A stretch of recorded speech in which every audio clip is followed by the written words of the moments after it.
Hello friends, कैसे हैं आप सभी लोग एंड कैसे हैं आपके बेबीज़। मुझे बहुत सारे डीएम आ रहे थे कि मुझे बेबी गर्ल्स के कौन कौन से सिम्टम्स थे। तो आज इस वीडियो में मैं आपको बेबी गर्ल जो भी सिम्टम्स मैंने फील किए, महसूस किए अपने 9 मंथ की प्रेगनेंसी में, वो आपसे पूरा डिटेल में मैं शेयर करूँगी। जैसे मुझे नौशिया था या नहीं था, मेरी क्रेविंग्स क्या थी, मेरी स्लीपिंग पोजीशन, मेरा नेवल कैसा था, आउटर या इनर साइड में था, मेरे बेबी की प्लेसेंटा की पोजीशन, FHR, सब कुछ, everything I will share in this video. But video start करने से पहले मैं आपको ज़रूर बताऊंगी कि ये इट इज़ नॉट नेसेसरी कि जो भी सिम्टम्स मेरे पास थे या मैंने फील किया था, ऐसा ज़रूरी नहीं है कि अगर वो सिम्टम्स आपको होंगे तो आपको भी बेबी गर्ल होगा। नहीं, आपको बेबी बॉय भी हो सकता है। बिकॉज इन माई केस मुझे बहुत सारे, even you can say that 99% लोगों ने मुझे ये कहा था कि मुझे बेबी बॉय होगा, but by the grace of God मुझे हुई मेरी बेबी गर्ल। तो इसलिए मैं आपको ज़रूर कहूँगी कि ये मेरे पर्सनल जो है फीलिंग्स है, पर्सनल सिम्टम्स थे जो मैंने अपने 9 मंथ की प्रेगनेंसी की जर्नी में जो है वो फील किया, तो वो मैं आपको बताऊँगी। तो वीडियो को एंड तक ज़रूर देखिए। तो हम बात करेंगे पहले फर्स्ट ट्राइमेस्टर की। फर्स्ट ट्राइमेस्टर में आप कह सकते हैं कि फर्स्ट जो पहला मंथ था, तो वो मुझे बिल्कुल कुछ भी नहीं फील हुआ कि मुझे क्या है, मतलब यू कांट से कि मुझे पता ही नहीं था कि मेरे पास बेबी है। तो मुझे कोई सिम्टम्स पहले महीने में कुछ नहीं फील हुआ था, कोई नौसिया नहीं, कोई वॉमिटिंग नहीं, कुछ भी नहीं था। बट जैसे ही मेरा सेकंड मंथ स्टार्ट हुआ मेरे फर्स्ट ट्राइमेस्टर का, तो मुझे जो है वो नौसिया जो है वो बहुत ज़्यादा ही फील होने लगा। और मुझे बस फील होता था, मुझे वॉमिटिंग होती नहीं थी, मुझे बस हर टाइम ऐसा लगता था कि मुझे यहाँ वॉमिटिंग हो जाएगा हो जाएगा हो जाएगा। बट मुझे ओवरऑल पूरे 4 महीने में हमेशा ये फील हुआ, लेकिन हुआ मुझे बस 5-7 बार ही मुझे ये हुआ। और जनरली मॉर्निंग सिकनेस भी मुझे था, वो सुबह के टाइम ही होता था। और ये 4 महीने तक मैंने फेस किया था, यानी जो 4 महीने की प्रेगनेंसी थी उसमें मैंने ये सारी चीज़ें फेस की थी। और अगर क्रेविंग्स की बात कहूँ तो फर्स्ट 4 मंथ में कोई क्रेविंग नहीं थे, no food craving. Even you can say कि मुझे कोई भी खाना अच्छा नहीं लगता था, मुझे सारी चीज़ें बहुत बेकार लगती थी, किसी चीज़ की स्मेल पसंद नहीं थी, सब्जी तो बिल्कुल पसंद नहीं थी, सब्जी राइस मीठा कुछ भी मुझे पसंद नहीं था। तो यू कैन से कि मुझे कुछ भी किसी भी तरह का कोई क्रेविंग नहीं था। और फर्स्ट टाइम ऐसा था कि इस तरह फील हुआ कि कोई भी खाना अच्छा नहीं लगा। इवन यू कैन से कि ऐसा भी टाइम था कि बस मैं रोटी को जो है वो पानी में डिबाकर बस पेट भरने के लिए खा रही थी कि हाँ मेरा बेबी हेल्दी रहे, अदरवाइज़ खाने का भी बिल्कुल मन नहीं था। तो फर्स्ट 4 मंथ तो ऐसा ही रहा। बट फूड क्रेविंग जो है जब मैं 5th मंथ में आई, अपने सेकेंड ट्राइमेस्टर के जब 5th मंथ में आई, तो मेरे फूड क्रेविंग्स जो है वो स्टार्ट हुए थे। स्टार्टिंग में ये क्रेविंग्स ऐसी थी कि मुझे जो है वो सॉल्टी चीज़ें, स्पाइसी चीज़ें पसंद थी। धीरे धीरे बट जब मैं अपने थर्ड ट्राइमेस्टर में आई और 8वें 9वें महीने में गई, तो मुझे जो है वो स्वीट क्रेविंग्स बहुत ज़्यादा हो गया। यू कैन से लाइक स्लीपिंग पोजिशन की। वैसे जनरली यही कहा जाता है कि बेबी के लिए और आपके लिए जो है लेफ़्ट साइड पे सोना बहुत अच्छा होता है। बट अगर मैं अपनी बात कहूँ तो मुझे राइट साइड सोना ज़्यादा पसंद था।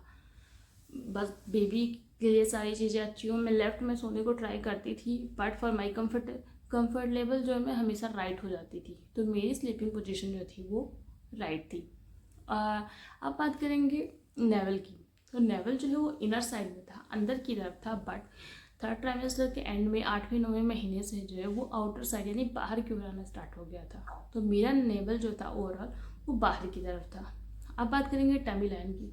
तो जो टमी लाइन थी मेरी, वो हल्की थी, बहुत ज़्यादा डार्क नहीं कह सकते हो, आप ब्लैक नहीं कह सकते हो, लाइट ब्राउन कलर में थी, बट थोड़ी टेढ़ी थी, एकदम स्ट्रेट लाइन नहीं थी, वो थोड़ी सी टेढ़ी थी।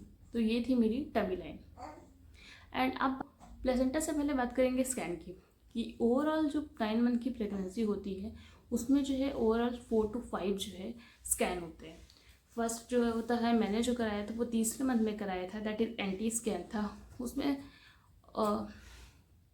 फर्स्ट मैंने कराया था फर्स्ट मंथ में, जिसमें बच्चे की जो है वो हार्ट बीट पता चलती है। फिर उसको 3rd मंथ में कराया, फिर 5th मंथ में कराया, फिर 5th मंथ में टीफा कराया था, फिर उसके बाद ग्रोथ डेवलपमेंट कराया था। एक लास्ट में होता है जिस दिन आपकी डिलीवरी होती है, डिलीवरी से पहले होता है। ये रही मेरी बेबी गर्ल। मुझे बिल्कुल टाइम नहीं मिलता क्योंकि मुझे पूरा टाइम जो है इन्हीं में ध्यान रखना पड़ता है। तो ये वीडियो मैं आपसे कह सकती हूँ 6 महीने, ये पूरी 6 महीने की हो गई हूँ फिर मैं ये वीडियोज़ आपको बना रही हूँ, क्योंकि बहुत सारे लोगों ने मुझसे पूछा था और मुझे टाइम बिल्कुल नहीं मिला था। और अभी भी इनको सुलाई थी, 10 मिनट भी नहीं सोती हैं अच्छे से, इसलिए मुझे इन्हें लेना पड़ा था। तो हम बात कर रहे थे स्कैन की। तो हमारे पूरी प्रेगनेंसी में जो होता है वो 4 से 5 स्कैन होते हैं। पहला जो मैंने फर्स्ट मंथ में कराया था, जिससे पता चलता है कि बच्चे की हार्ट बीट क्या है, वो कराना बहुत ज़रूरी होता है, क्योंकि उससे ही पता चल जाएगा कि भाई हार्ट बीट अगर सही है तो हम उस चीज़ को, प्रोसेस को आगे बढ़ाते हैं, आगे नहीं बढ़ाते। तो वो स्कैन कराना बहुत ज़रूरी है। तो मैंने फर्स्ट मंथ में कराया, फिर थर्ड मंथ में कराया, फिर मंथ में टीफा कराया था, 7 मंथ में ग्रोथ एंड डेवलपमेंट कराया था। तो कुल मिला के ओवरऑल मेरे 4 से 5 जो है वो स्कैन हुए थे। और लास्ट स्कैन जो हुआ था वो हुआ था प्रेगनेंसी डिलीवरी के टाइम में। डिलीवरी जो है वो 40th वीक में आप कह सकते हो मेरी डिलीवरी हुई थी। मेरे 9 मंथ जो है वो पूरे कंप्लीट हो गए थे और उसमें 4 to 5 डेज़ एक्स्ट्रा चले गए थे, लेकिन मुझे कोई लेबर पेन फील नहीं हुआ था। तो दैट्स वाई जो है हम चेकअप कराने के लिए गए। और फिर मुझे ये था कि मुझे इमीडिएटली जो है वो सी सेक्शन लेना पड़ा था, क्योंकि भाई इनके लिए ज़रूरी था, इसलिए हमने वो डिसीज़न लिया। तो इसलिए हम आपसे कहेंगे कि अगर आपको लेबर पेन नहीं होता है तो एक बार आप चेकअप ज़रूर कराइए और बहुत ज़्यादा घर पे वेट मत करिए, क्योंकि भाई हम 9 मंथ रखते हैं तो वो जच्चा बच्चा दोनों के लिए ही अच्छा होना चाहिए। अब बात करते हैं प्लेसेंटा की। तो जितने भी स्कैन हमने कराया था ओवरऑल, जो भी सारे में इनकी पोजीशन जो आई थी वो पोस्टीरियर की आई थी। तो यानी कि प्लेसेंटा का पोजीशन वो बिल्कुल चेंज नहीं हुआ था, वो पोस्टीरियर ही था। ठीक है। एंड अब बात करते हैं हम FHR, जिसके लिए सबको बहुत ज़्यादा क्यूरियोसिटी होती है कि अगर मुझे फैटल हार्ट रेट पता चल जाए तो हम ज़रूर बता देंगे कि आपको लड़का होगा कि लड़की। तो FHR कुछ ऐसा था कि वो सब में अलग था। जितने भी स्कैन हमने कराए थे वो सब में अलग था। जो मैंने पहले स्कैन कराया था उसमें इनका हार्ट रेट जो आया था वो 143 आया था। फिर सेकंड में जो आया था 151 आया था। तो ऐसे ही रेंज में आया था। जो लास्ट में मैं आपको बता दूं कि वो जो लास्ट मैंने डिलीवरी के टाइम मैंने कराया था उसमें 159 के करीब था। यानी कि जो पूरा रेंज था वो 140 से लेके 160 के बीच में था। तो इस हिसाब से इनका हार्ट रेट आया था। अब बात करेंगे बालों की। बाल तो आपको बता दूं कि बाल मेरे ऑलरेडी लंबे थे, लेकिन जब ये आई तो मेरा हेयर फॉल एकदम बंद हो गया था। मेरे बाल बहुत ज़्यादा सुंदर, बहुत ज़्यादा थिक हो गए थे, कोई भी हेयर फॉल नहीं था, not even a single hair आप कह सकते हो, कुछ भी बाल गिर नहीं रहा था। लेकिन डिलीवरी के बाद इसका अपोजिट हुआ कि मेरे सारे बाल चले गए। मेरे बाल देखिए, मैंने सारे बाल कटवा भी लिए, क्योंकि और अभी भी आज के डेट में आगे 6 महीने की हो गई हैं, फिर भी मेरे बाल बहुत ज़्यादा टूट रहे हैं। तो मुझे हेयर फॉल इस तरह से बहुत ज़्यादा हो गया था। बात करते हैं वेट गेन की।